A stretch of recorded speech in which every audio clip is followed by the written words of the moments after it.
Assalamualaikum warahmatullahi wabarakatuh.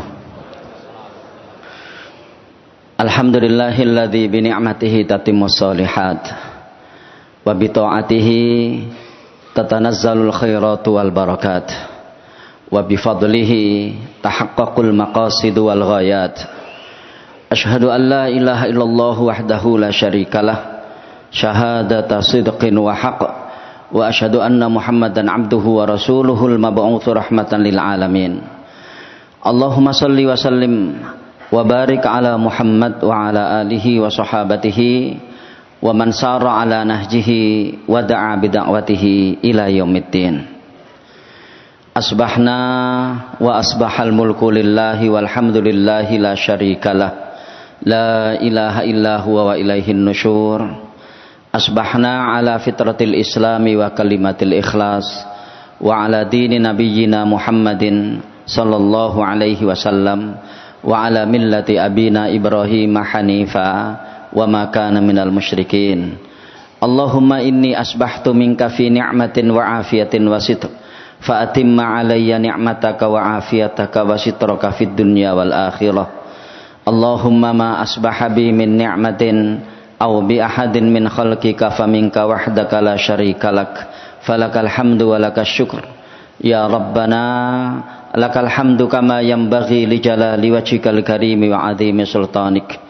Raditu billahi rabba wa bil islami dina wa bi muhammadin nabiyya wa rasula. Subhanallahi wa bihamdihi adada khalqihi wa ridha nafsihi wa zinata arshihi wa midada kalimatih. Bismillahilladzi la yadurru ma asmihi syai'un fil ardi wala fis sama wa huwas samiul alim. Allahumma inna na'udzubika min an nusyrika bika syai'an na'lamu wa nastaghfiruka lima la na'lamu. A'udzu bikalimatillahi tammati min syarri ma khalaq. Para bapak, ibu dan saudara-saudara sekalian, jamaah pengajian Masjid Namira yang saya hormati, wabil khusus seluruh jajaran pengurus takmir dan pengurus Yayasan Masjid Namira yang hadir pada kesempatan ini.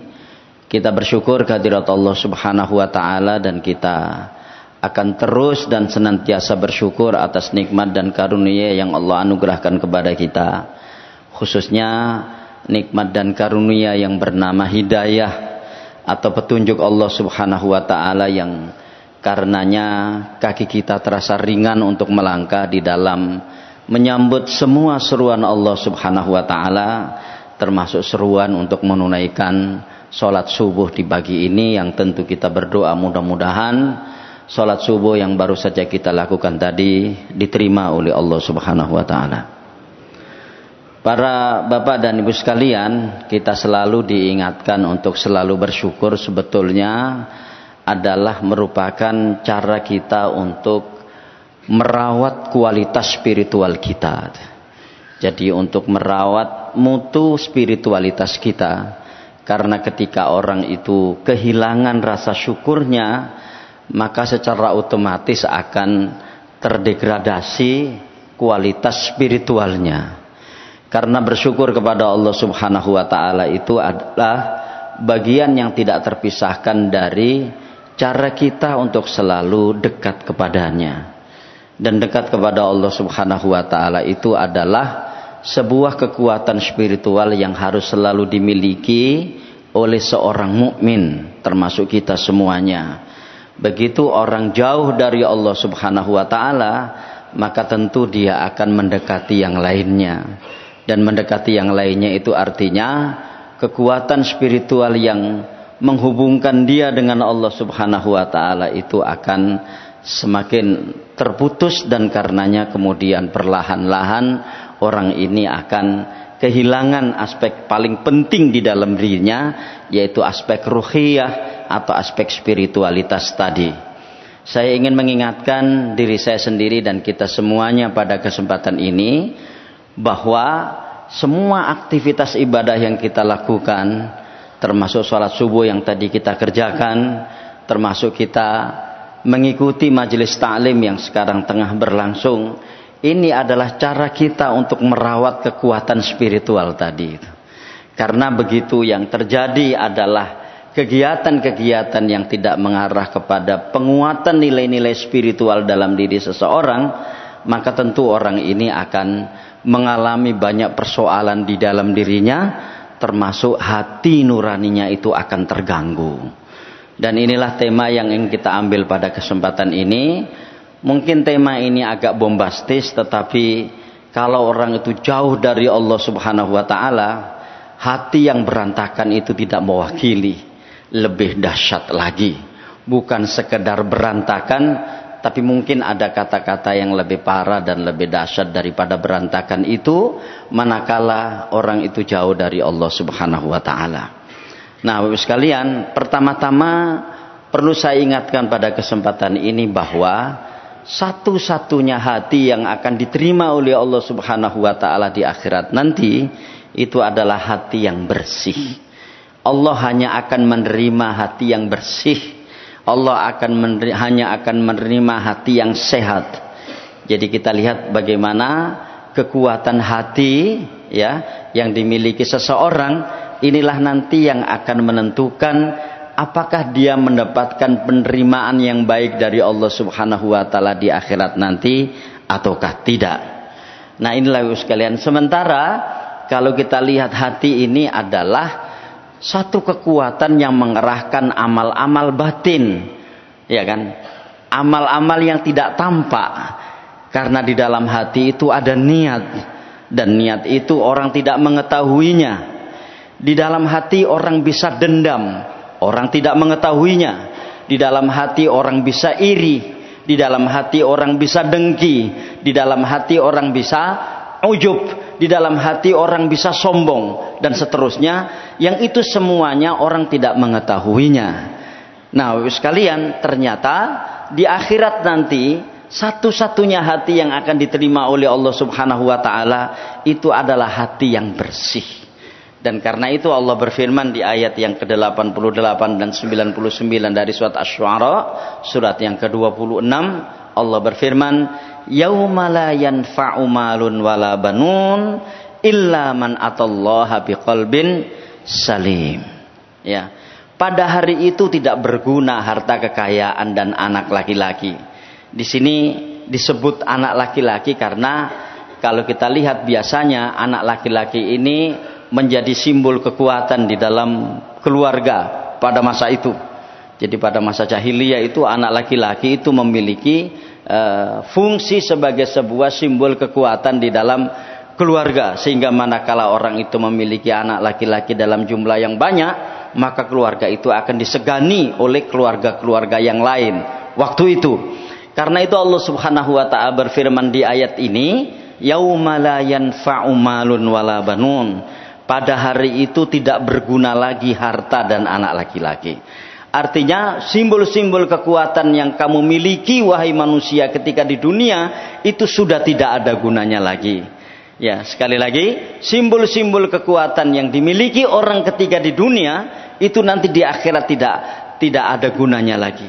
Tapi kata Allah, illa man atallaha biqalbin salim, kecuali yang datang kepada Allah Subhanahu wa taala dengan membawa hati yang bersih. Sehingga Bapak sekalian, sebetulnya kalau kita lihat proyek seorang mukmin ketika di dunia itu tidak terlalu sulit untuk didefinisikan.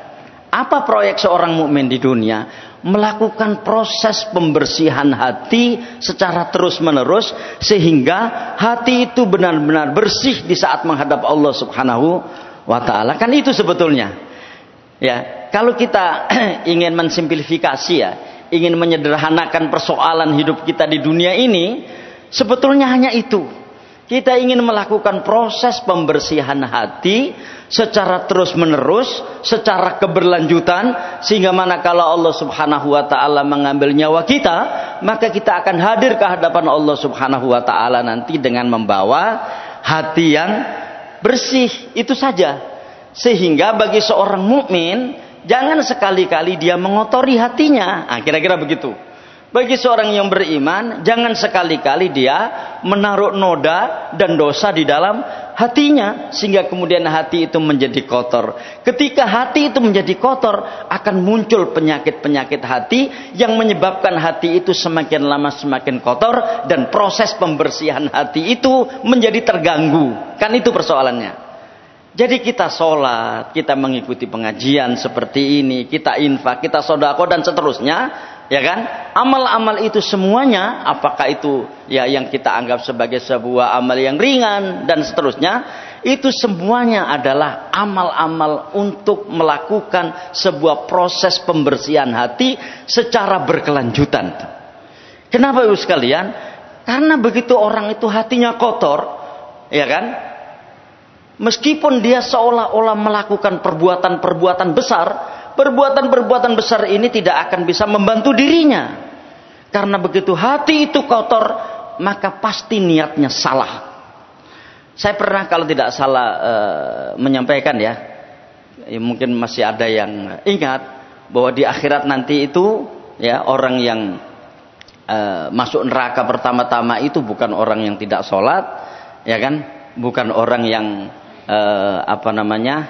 bukan orang yang tidak menunaikan zakat, bukan pula orang yang durhaka kepada orang tuanya, tapi ternyata yang masuk neraka pertama kali di akhirat nanti adalah 3 orang, yang 3 orang itu melakukan pekerjaan-pekerjaan besar, pekerjaan-pekerjaan mulia, tapi karena dengan berangkat dari hati yang salah, maka 3 orang ini masuk neraka. Pertama adalah orang yang berjihad fisabilillah, tapi dengan niat supaya dia dikatakan pemberani. Ya kan? Dia punya niat supaya dia dikatakan pemberani. Ya, mungkin ada yang masih ingat itu, saya menyampaikan itu tiga orang yang akan masuk neraka pertama kali, di mana 3 orang ini adalah orang-orang yang melakukan pekerjaan-pekerjaan besar yang tidak semua orang bisa melakukan pekerjaan besar itu. Tapi karena berangkat dari hati yang salah, maka 3 orang ini kemudian dimasukkan oleh Allah Subhanahu wa taala ke dalam neraka. Yang pertama adalah orang yang berperang fisabilillah. Ya kan? Dia mengatakan dirinya berperang, dia mengatakan dirinya berjihad, dia mengatakan jihadnya untuk Allah, tapi ternyata ada kedustaan di dalam hatinya.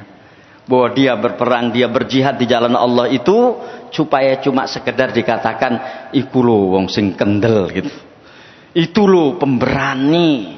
Dia hanya ingin mendapatkan pengakuan itu. Dan kemudian Allah Subhanahu wa taala memasukkan orang ini ke dalam neraka. Bapak Ibu sekalian, jihad fisabilillah itu amal terbesar. Tidak semua orang berani mengambil opsi ini. Ya kan? Tidak semua orang berani mengambil opsi ini. Ketika terjadi misalnya Islam itu dilecehkan dan kemudian orang itu harus berperang fisabilillah, sebagaimana pada masa Rasulullah sallallahu alaihi wasallam, tidak semua orang berani mengambil opsi ini, saking beratnya jihad fisabilillah itu. Yang pertama. Yang kedua adalah orang yang berdakwah di jalan Allah Subhanahu wa taala. Ya. Ini kan pekerjaan mulia, pekerjaan besar. Ya, orang berdakwah di jalan Allah Subhanahu wa taala, dia membacakan Al-Qur'an kepada orang, dia mengajarkan Al-Qur'an kepada orang. Ini kan perbuatan mulia, perbuatan besar, di mana disebut di dalam hadis, khairukum man ta'allamal Qur'ana wa 'allamahu. Sebaik-baik kalian, lihat kata-katanya di sini, sebaik-baik kalian. Ya, sebaik-baik kalian adalah orang yang mempelajari Al-Quran dan kemudian mau mengajarkannya. Ini bukan perbuatan biasa, ini bukan ibadah biasa, ini adalah ibadah besar. Ya, yang mestinya orang ini dengan ibadah tersebut akan gampang memasukkan dirinya ke dalam surga. Tapi lagi-lagi karena berangkat dari hati yang salah, ya, berangkat dari hati yang salah, akhirnya orang ini dimasukkan neraka oleh Allah Subhanahu wa taala. Mengapa? Karena dia mengajarkan Al-Qur'an, dia membaca Al-Qur'an, itu cuma sekedar kepingin mendapatkan kemakuan, iku lho wacanan Qur'ane apik. Ya, itu lho bacaan Qur'annya bagus.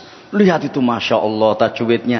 Dia cuma kepingin mendapatkan pengakuan itu, meskipun orang belum tentu memberikan pengakuan itu. Ya, orang belum tentu memberikan pujian itu. Tapi demikianlah ujub yang ada di dalam dirinya, sehingga dia mengajarkan Al-Quran, dia membaca Al-Quran, itu cuma sekedar kepingin mendapatkan pengakuan orang, supaya orang mengatakan dirinya adalah orang yang mahir di dalam membaca Al-Quran. Ya, yang kedua. Yang ketiga, orang yang bersedekah. Ya, orang yang menunaikan sedekah, ya, infak fisabilillah. Itu kan tidak gampang. Ya kan? Infak fisabilillah itu tidak gampang. Orang kalau boleh memilih misalnya, ya, sholat atau zakat, dia pasti pilih sholat. Kenapa? Nggak ngeluarin apa-apa sholat itu, cuma berpakaian rapi, ya, berwudu, masjid, ya, terbebas dari najis, sholat. Sementara kalau zakat, dia mengeluarkan duit, dia mengeluarkan uang, harta kekayaannya akan berkurang. Bahkan sebagaimana kita lihat di dalam surat apa itu ya? Di dalam surat Al-Munafiqun, ya, ayat yang ke-12 itu disebut nanti di akhirat ketika orang itu meninggal, ya, sakaratul maut, ya, itu kemudian dia belum menunaikan zakat, belum menunaikan sedekah padahal dia mampu melakukannya, dia akan menyesal di situ. Ya. Dia akan menyesal, kenapa ya Allah tidak engkau tunda amalku, tidak engkau tunda ajalku, dan aku akan menunaikan sedekah. Ya. Fa'as-saddaqa wa akun minas sholihin. Ya Allah, kenapa tidak engkau tunda ajalku ini, barang sebentar saja. Akan aku keluarkan sedekah, akan aku tunaikan sedekah. Ya. Betapa pentingnya sedekah dan betapa beratnya sedekah dan betapa besarnya nilai sedekah, sampai-sampai ketika ada orang sakaratul maut dan belum menunaikan sedekah, itu dia berandai-andai agar Allah Subhanahu wa taala menunda ajalnya. Nah, Bapak sekalian, ini ada orang sedekah fisabilillah, ada orang infak fisabilillah, yang mestinya amal itu akan memudahkan dia untuk masuk surga, ternyata Allah memasukkannya ke dalam neraka. Mengapa? Karena dia sedekah, dia infak, dia menunaikan zakat, itu cuma sekedar kepingin mendapatkan pengakuan, itu loh orang yang dermawan, iku loh wong sing loman. Jadi akhirnya fokusnya sudah berpindah dari yang mestinya karena Allah Subhanahu wa taala, tapi karena ingin mendapatkan pengakuan orang. Nah, Bapak Ibu sekalian, permintaan pengakuan, permintaan persepsi dari orang, itu amalan apa itu? Itu amalan hati. Ya, itu amalan hati. Makanya di sini Allah berfirman, tidak ada gunanya lagi harta, tidak ada gunanya lagi anak laki-laki, tidak ada gunanya lagi simbol-simbol kekuatan yang kamu miliki di dunia, wahai manusia, kira-kira seperti itu. Illa man atallaha biqalbin salim. Jadi saya ulangi sekali lagi Bapak sekalian, yang kita lakukan sekarang ini atau yang kita lakukan amal-amal baik kita yang lainnya, sebetulnya itu hanya satu yang kita inginkan. Kita sedang melakukan proses pembersihan hati secara berkelanjutan, secara terus-menerus, sampai ketika Allah Subhanahu wa taala mencabut ajal kita, kita datang nanti menghadap Allah di akhirat dengan membawa hati yang bersih. Karena itulah dalam sebuah hadis yang kita sudah sering mendengarkan hadis itu, ya, saya kira mungkin ini bukan yang pertama, ya, berkali-kali kita mendapatkan hadis ini, hadis yang diriwayatkan oleh Imam Bukhari dan Muslim dari seorang sahabat yang bernama Nu'man bin Bashir. Hadis ini panjang, ya, dia awali dengan innal halala bayyinun wa innal harama bayyinun. Sesungguhnya yang halal itu jelas, yang haram itu jelas, wa bainahuma umurun mustabihat, dan di antara yang halal dan haram itu ada perkara-perkara syubhat. Di penggalan terakhir hadis itu Rasulullah bersabda, ala inna fil jasadi mudghatan idza salahat salahal jasadu kulluhu wa idza fasadat fasadal jasadu kulluhu ala wahiyal qalb. Ingatlah sesungguhnya di dalam jasad ini ada segumpal daging, yang manakala dia baik akan baik seluruh tubuh, yang manakala dia jelek akan jelek seluruh tubuh, manakala dia rusak akan rusak seluruh tubuh. Ala wahiyal qalb. Ya. Ingatlah sesungguhnya itu adalah hati. Ya. Itu adalah hati, sehingga Bapak sekalian, hati kita ini adalah raja yang akan mengendalikan seluruh organ tubuh kita ini, apakah diarahkan ke hal yang baik ataukah diarahkan kepada hal yang jelek. Dan itulah sebabnya kenapa kemudian kita diperintahkan oleh Allah Subhanahu wa taala untuk selalu melakukan proses pembersihan hati itu, supaya dia menjadi hati yang bersih dan organ-organ tubuh kita yang lain akan terkondisi untuk melakukan perbuatan-perbuatan yang baik. Jadi seperti itu. Nah, sekarang ya, di dalam poin berikut ini sebagaimana judul yang saya sampaikan tadi, bahwa ketika hati manusia itu ya kemudian naudzubillah min dzalik terkondisi untuk melakukan perbuatan-perbuatan jelek, ya, maka hati itu nanti akan rusak dan berantakan, yang karenanya kemudian dia tidak lagi bisa melakukan perbuatan-perbuatan yang menyangkut agama ini dengan benar. Makanya ini ada sebuah kisah begini, ya. Ini ada seorang ulama yang bernama Ibrahim bin Ishaq. Ya, dia adalah seorang ulama yang lahir pada tahun 178 Hijriah. Jadi kira-kira ya tahun berapa itu? Tahun 800-an sekian Masehi ya. Dia seorang ahli hadis, ya ahli fikih, dan memiliki banyak kitab-kitab, khususnya adalah kitab-kitab yang terkait dengan pensucian jiwa. Dia menceritakan situasinya seperti ini. Wa marra Ibrahim bin Ishaq bisuqil Basrah. Jadi Ibrahim bin Ishaq ini melewati sebuah pasar yang bernama Pasar Basrah. Basrah itu sekarang ada di Irak. Ya. Jadi Basrah itu ada di Irak. Dan Basrah ini Bapak sekalian, pada masa-masa dulu, terutama pada masa Abbasiyah, itu menjadi basis pemerintahan kaum muslimin. Daulah Abbasiyah itu. Jadi artinya Ibrahim bin Ishaq ini hidup pada masa pemerintahan Bani Abbasiyah. Fajtama ilaihin nas, maka orang berkumpul mengerumuni beliau. Ya, ini dikenal sebagai orang soleh, sebagai ulama gitu ya. Begitu dia melewati pasar, orang-orang berkumpul ya mengerumuni beliau. Wa qalu lahu, mereka mengatakan.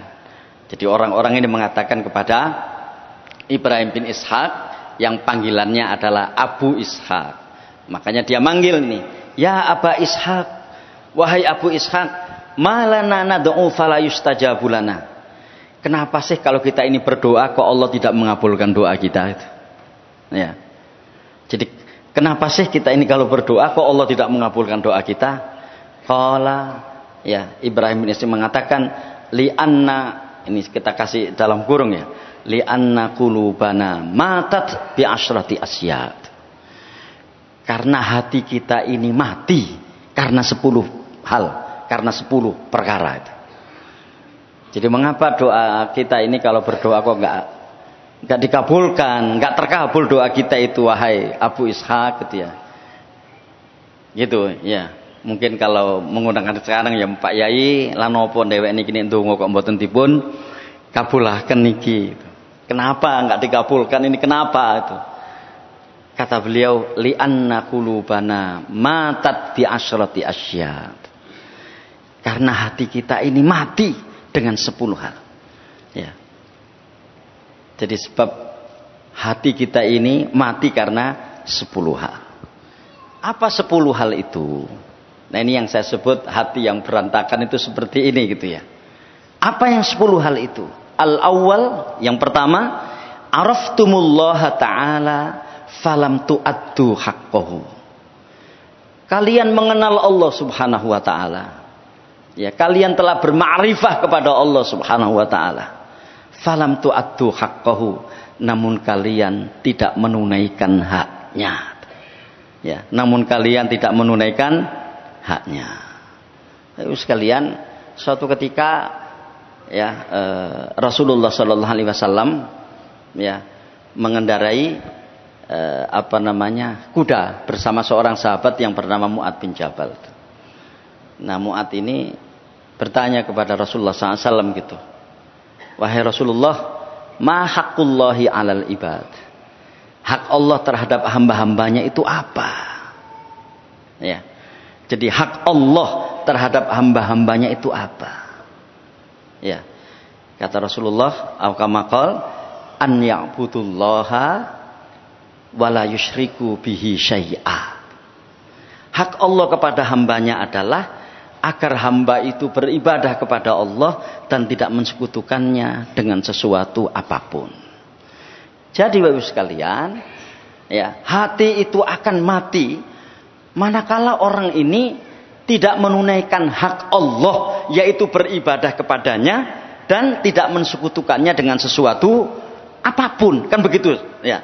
Tapi di sini ini kan orang ini berdoa, ya, berdoa kepada Allah, berarti kan dia beribadah kepada Allah, berarti kan dia melakukan perbuatan-perbuatan yang menjadikannya disebut sebagai orang yang beribadah kepada Allah. Lu kok masih belum dikabulkan doanya? Lu kok masih disebut sebagai belum menunaikan haknya? Artinya dia beribadah kepada Allah Subhanahu wa taala itu berangkat dari hati yang salah. Ya, berangkat dari hati yang salah. Bukankah di dalam ibadah kepada Allah Subhanahu wa taala itu ada sebuah penyakit yang menjadikan ibadahnya kepada Allah itu tidak sampai kepada Allah? Ya kan? Di dalam ibadah kepada Allah itu ada penyakit. Ya kan? Yang menjadikan ibadahnya kepada Allah itu tidak sampai kepada Allah. Kan tragis ini. Ibadah kepada Allah tapi tidak sampai kepada Allah. Dan semua kita tahu penyakit itu. Penyakit itu adalah syirik. Yang kemudian kalau syirik itu samar, namanya riya. Dan riya itu adalah sesuatu yang menyelinap ke dalam hati manusia, yang terkadang manusia tidak menyadari bahwa dia sedang riya. Kan itu persoalannya. Dan ini kan yang sering dihadapi oleh ahli ibadah. Ya, ahli ibadah itu diantara penyakit yang sangat-sangat membahayakan dirinya, itu di riya itu. Karena sehabis riya, itu nanti akan muncul penyakit-penyakit yang lain yang semakin menjauhkan dirinya dari Allah, meskipun dia beribadah kepada Allah. Begitu, saya ulang sekali lagi, begitu orang ada riya di dalam ibadahnya, maka itu nanti akan muncul penyakit-penyakit lain yang semakin menjauhkan dirinya dari Allah meskipun dia beribadah kepada Allah. Idealnya orang beribadah kepada Allah kan semakin dekat kepadanya, ya kan? Idealnya orang beribadah kepada Allah kan semakin dekat kepada Allah, tapi akan muncul sebuah situasi di mana orang-orang yang beribadah kepada Allah ternyata semakin menjauhkan dirinya kepada Allah, dan karenanya ada gap antara dirinya dengan Allah, dan itu sebabnya Allah tidak mengabulkan doa-doanya. Terus terang dalam bab ini kita sangat-sangat prihatin Bapak sekalian, termasuk saya sendiri. Jangan-jangan kita berada di dalam situasi ini itu. Ya, kita merasa sudah banyak melakukan sholat, kita sudah banyak menunaikan zakat, kita sudah puasa dan seterusnya, tapi justru malah ada gap antara kita dengan Allah karena ibadah-ibadah yang kita lakukan tidak sampai kepada Allah Subhanahu wa taala. Mengapa tidak sampai kepada Allah? Karena berangkat dari hati yang salah. Ya, berangkat dari hati yang salah. Kita sholat subuh yang tadi kita lakukan itu kan, itu kan kita ingin sholat subuh kita itu nyampe kepada Allah, kan begitu kan? Sambung dengan Allah Subhanahu wa ta'ala. Tapi ketika itu kemudian dilakukan dari atau berangkat dari hati yang salah, maka yang terjadi seperti ini. Araftumullaha ta'ala falam tu'addu haqqahu. Ya. Kamu mengenal Allah Subhanahu wa ta'ala, tahu persis kamu telah bermakrifah kepada Allah Subhanahu wa ta'ala, namun tidak kamu tunaikan haknya. Kalau kalimat tidak ditunaikan haknya, tidak beribadah, orang ini berdoa kok. Ya, dan doa itu adalah mukhul ibadah. Doa itu adalah otaknya ibadah. Ya kan? Jadi orang ini beribadah kepada Allah Subhanahu wa taala, tapi ketika berdoa Allah tidak mengabulkan doanya. Kira-kira seperti itu. Kapan itu terjadi? Ketika orang beribadah kepada Allah Subhanahu wa taala berangkat dari hati yang salah. Dan Bapak sekalian, nun sewu mohon maaf, ini juga catatan buat kita semuanya.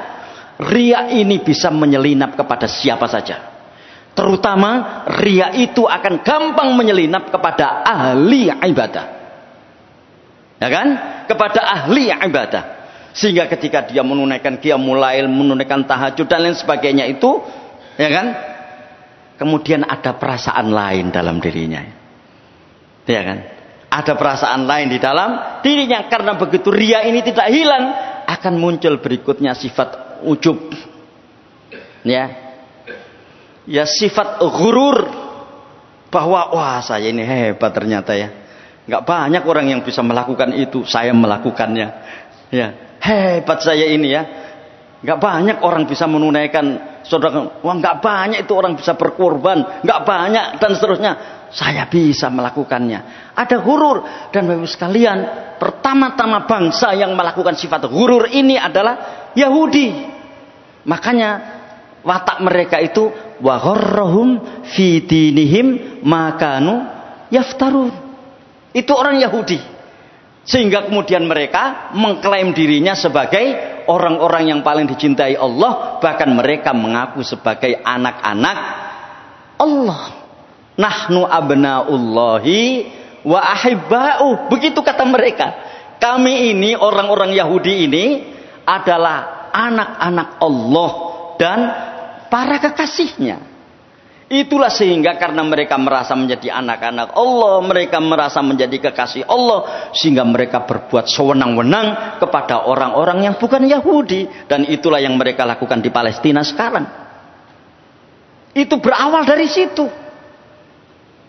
Ya, berawal dari beribadah kepada Allah Subhanahu wa taala, tapi berangkat dari hati yang salah. Sehingga ketika beribadah kepada Allah Subhanahu wa taala, berangkat dari hati yang salah, bukan saja ibadahnya nggak nyampe kepada Allah, tapi pada giliran berikutnya muncul sifat ghurur, merasa lebih baik dari yang lain, dan akhirnya dia berbuat sewenang-wenang kepada orang lain, karena orang-orang yang lain itu dianggap jelek, tidak seperti dirinya. Bapak sekalian, nun sewu, insya Allah kita tidak akan melakukan seperti itu, ya kan? Tapi ya, kira-kira yang agak mirip itu akan banyak dilakukan orang. Ya, manakala kita memperlakukan orang-orang yang ibadahnya lebih sedikit dari kita. Ya, kita memperlakukan orang yang amalnya kita anggap lebih sedikit dari kita. Ya, ada pandangan yang lain di dalam mata kita itu. Allah jabe aku lan nek iku ngono itu. Dan sekalian, inilah naudzubillah min dzalik, kenapa ahli ibadah itu tidak sampai ibadahnya kepada Allah Subhanahu wa taala, karena dia berangkat dari hati yang salah. Dan ini adalah hati berantakan yang pertama itu di situ. Baik, yang kedua, za'amtum annakum tuhibbuna rasulahu sallallahu alaihi wasallam wa taraktum sunnatahu. Kalian mengaku mencintai Rasul, tapi kalian tinggalkan sunnahnya. Ya, kalian mengaku mencintai Rasul, tapi kalian tinggalkan sunnahnya. Ini kan tragis Bapak sekalian. Ya kan? Ini kan tragis. Kita panggil Rasulullah itu ya Habiballah, ya, wahai kekasih Allah. Itu kan artinya kita mencintainya. Kita mencintai Rasul sallallahu alaihi wasallam. Tapi pada saat yang sama kita tinggalkan sunnahnya. Justru kita munculkan amalan-amalan yang amalan-amalan itu Rasulullah SAW tidak pernah mengajarkannya, tapi kemudian kita anggap itu sebagai amalan yang diajarkan Rasul. Padahal Rasulullah sendiri bersabda, ya kan, man kadzaba alayya muta'ammidan falyatabawwa maq'adahu minan nar. Barang siapa yang dengan sengaja berdusta atas namaku, ya, maka segeralah dia pesan tempat duduk di neraka. Nah, sekalian, lihatlah kalau kita hitung-hitung ini ya, betapa banyak sunnah-sunnah Rasulullah sallallahu alaihi wasallam, ajaran-ajaran Rasulullah sallallahu alaihi wasallam yang sebetulnya kita mampu melakukannya, tapi hingga saat ini kita belum mengerjakannya. Ya kan? Dan itu sebabnya ya alhamdulillah ada upaya dari kita secara terus-menerus untuk mencari mana sunnah-sunnah Rasulullah yang gampang, ringan kita bisa melakukannya. Tapi kita ya, dan kemudian kita berusaha untuk mengerjakannya. Karena ternyata masih banyak amalan-amalan beliau, ya, sunnah-sunnah beliau yang mestinya kita mampu mengerjakannya, tapi hingga saat ini kita masih belum melaksanakannya, kan begitu. Ya. Dan itu kenapa kemudian kita sekarang coba untuk melihat sholat-sholat sunnah kita. Karena sholat wajib kan jelas itu yang 5 itu ya. Dan insya Allah tidak ada yang tidak tahu tentang 5 yang wajib itu. Ya, tapi yang sunnah-sunnah kita berusaha untuk melakukannya. Ada sholat sunnah rawatib yang 12 rakaat itu yang menyertai sholat fardu, dan tentu sebelumnya ada sholat sunnah tahajud dan lain sebagainya. Kemudian amalan-amalan yang lain, ya, termasuk amalan-amalan yang terkait dengan perilaku sosial Rasulullah Shallallahu Alaihi Wasallam. Ya, Bapak sekalian, orang terlalu gampang untuk bisa mendeteksi tentang amal-amal ibadah beliau yang terkait dengan ibadah-ibadah ritual. Ya kan?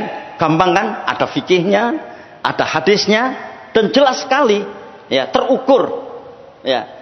Tapi seringkali banyak orang lengah dan kemudian tidak mau meniru amal-amal sosial, perilaku-perilaku sosial Rasulullah Shallallahu Alaihi Wasallam. Ya. Sementara kalau kita lihat, innama bu'itsu li utammima makarimal akhlak, aku diutus itu hanya untuk menyempurnakan akhlak. Maka akhlak-akhlak beliau itu kalau kita lihat akan banyak kita jumpai dalam perilaku sosial beliau.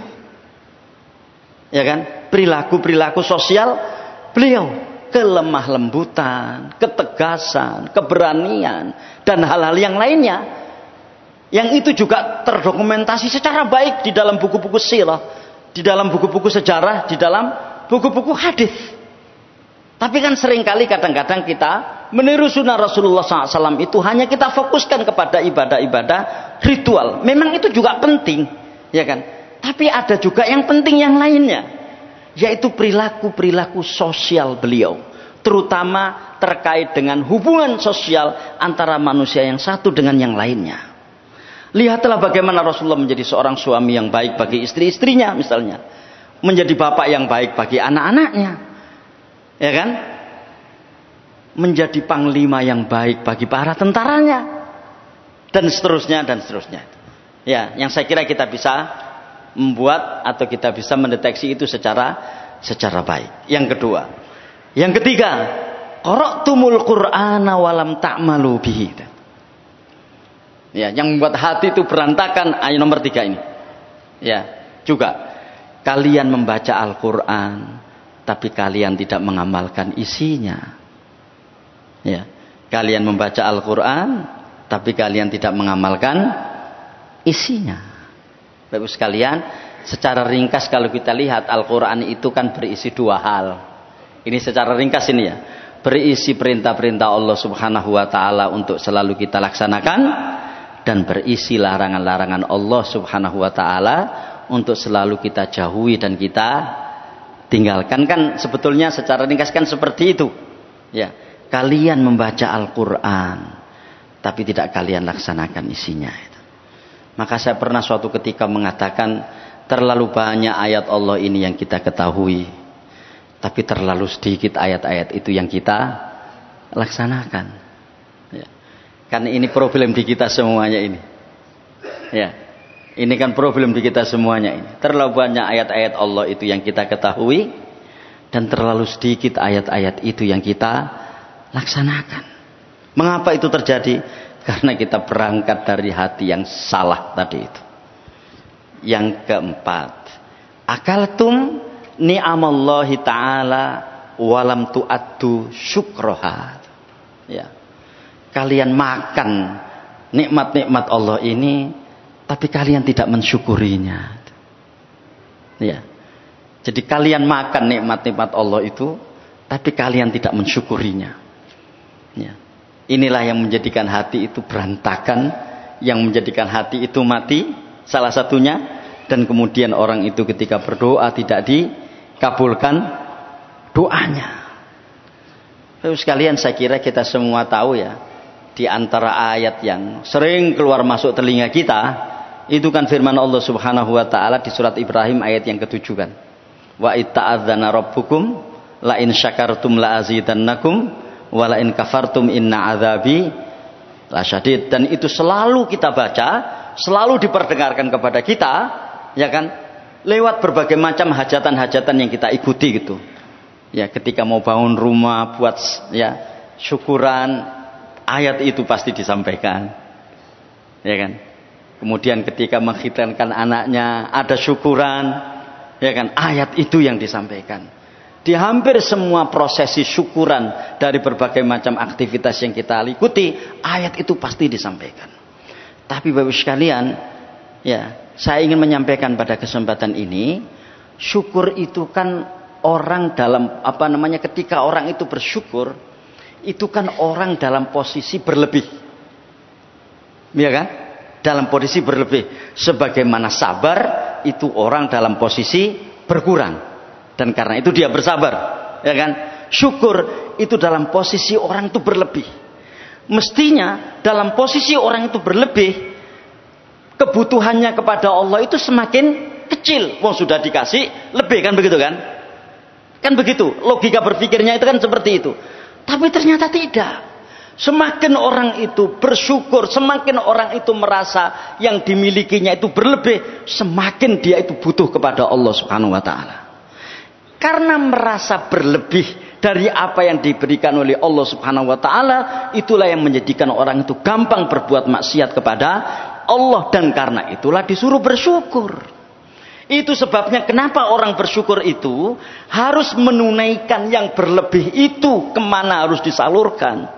Itu yang utama. Makanya ada syukurnya hati. Kapan hati itu bersyukur? Dia meyakini betul bahwa ini dari Allah, tidak dari yang lainnya. Apalagi dari kecerdasan dirinya. Ya, karena ada orang ketika sukses berbisnis itu hatinya mengatakan, panjenengan aku jago. Ya kan? Padahal betapa banyak yang lebih jago dari dia, tapi ternyata tidak berhasil, kan begitu. Itu kan yang dikatakan korun. Ya kan? Itu kan berangkat dari perasaan bahwa dia itu hebat dibanding yang lainnya, karena itu dialah yang paling sukses mengelola bisnisnya saat itu. Nah, syukurnya hati ini semua dari Allah Subhanahu wa taala. Syukurnya lisan mengucapkan alhamdulillah, pujian itu hanya bagi Allah, bukan bagi dirinya yang seolah-olah dia merasa sukses tadi itu. Dan syukurnya amal perbuatan, dia daya gunakan kelebihan-kelebihannya itu di jalan Allah, kan begitu sebetulnya. Nah, tapi ini tidak begitu. Kamu makan harta kekayaan, kamu makan nikmat-nikmat Allah itu, tapi kamu tidak menunaikan syukurnya. Artinya Bapak sekalian, semakin orang itu bersyukur, kuantitas ibadahnya kepada Allah itu semakin banyak, dan diharapkan ketika kuantitas ibadahnya kepada Allah semakin banyak, kualitas ibadahnya kepada Allah juga semakin tinggi. Nah, tidak demikian dengan orang ini yang hatinya berantakan itu. Apa? Kalian makan nikmat Allah, tapi kalian tidak menunaikan syukurnya. Ya, yang keempat. Ya, ini terjemahnya. Yang kelima sekarang. Qultum inna syaitana aduwakum wa wafaktumuhu. Ya, kamu mengatakan bahwa syaitan itu musuhmu, tapi ternyata kamu mengikutinya. Ya, siapa yang tidak mengatakan syaitan itu musuh? Saya kira semua kita mengatakan syaitan itu musuh. Ya. Makanya di banyak ayat Allah berfirman, wala tattabi'u khutuwatis syaitan. Jangan kamu mengikuti langkah-langkah syaitan. Innahu lakum aduun mubin. Syaitan itu adalah musuh kalian yang paling nyata. Tapi ternyata ketika orang itu mengatakan syaitan itu musuh, dia justru malah mengikutinya. Ayo monggo para saudara, kita lihat diri kita masing-masing ini. Jangan-jangan masih banyak langkah-langkah syaitan itu yang kita ikuti. Dengan penuh kesadaran ataukah dengan ketidaksengajaan. Ya. Kenapa? Itulah yang menjadikan hati itu berantakan. Kamu mengatakan setan itu musuh, tapi malah kalian mengikutinya. Ya kan? Sederhana sebetulnya dari langkah-langkah kita selama ini yang kita lakukan itu. Karena memang godaan setan itu kuat. Sering kita mengatakan begitu. Tapi Bapak sekalian, saya ingin mengatakan pada kesempatan ini, mudah-mudahan saya tidak salah ini. Kita sebagai manusia muslim tidak boleh mengatakan setan itu kuat. Karena Allah sendiri berfirman, inna kaidas syaitani kana dha'ifa. Tipu daya setan itu lemah. Begitu kita mengatakan setan itu kuat, begitu kita mengatakan iblis itu kuat. Itulah sebabnya kita sudah mempersepsikan diri kita lemah di depan mereka, ya akhirnya kita tergoda oleh mereka. Karena belum-belum kita sudah memvonis diri kita lebih lemah dari mereka, dan kita katakan mereka itu kuat. Inna kaitas syaitoni kana dhaifa. Ya semboh iku mau kegoda setan dadi yo ngene iki gitu loh. Itu kan tanda kita mendowngrade diri kita sendiri. Siapa yang dijadikan Allah Subhanahu wa taala khalifah di muka bumi? Manusia. Wa idz qala rabbuka lil malaikati inni ja'ilun fil ardi khalifah. Itu sebabnya kenapa iblis tidak setuju? Karena mestinya dia yang harus jadi khalifah, kan begitu. Wa idz qulna lil malaikati isjudu li adama fasajadu illa iblis. Iblis enggak mau. Kenapa? Di ayat yang lain iblis mengatakan ana khairun minhu khalaqtani min narin wa khalaqtahu min tin. Ya kan? Aku lebih baik daripada dia ya Allah, lebih baik daripada Adam. Ya, engkau ciptakan aku dari api, sementara Adam engkau ciptakan dari tanah. Itu kan sebetulnya parameter kebaikan, ya, atau parameter keutamaan yang menurut persepsi iblis sendiri. Coba kalau ditanya kepada banyak orang, lebih baik mana tanah atau api? Iya kan? Lebih baik tanah dong. Harganya semakin lama semakin tinggi, ya kan? Ini api. Api itu hanya bisa apa? Menghancurkan orang. Tapi dengan gagahnya iblis mengatakan di hadapan Allah, ana khairun minhu. Ya, aku lebih baik daripada Adam. Engkau ciptakan aku ya Allah dari api, sementara Adam engkau ciptakan dari tanah. Ini kan persepsi keutamaan menurut iblis. Tapi akhirnya naudzubillah min dzalik, ketika manusia tergoda oleh iblis, tergoda oleh setan, dia mendown ke dirinya sendiri. Panjenengan yo opo yang mau kegoda setan ya sing ngene iki gitu loh. Setan sing disalahno. Padahal jangan-jangan yang menjadi setan itu adalah dirinya sendiri gitu. Ya. Nah, ini kultum innas syaitana aduwakum wa wafaqtumu. Yang kelima. Engkau katakan setan itu musuh, tapi kamu mengikutinya itu. Yang keenam, kultum innal jannata haq walam ta'malu laha. Kamu katakan bahwa surga itu benar, ada, hak, walam ta'malu laha, tapi kamu tidak beramal untuk bisa mencapainya.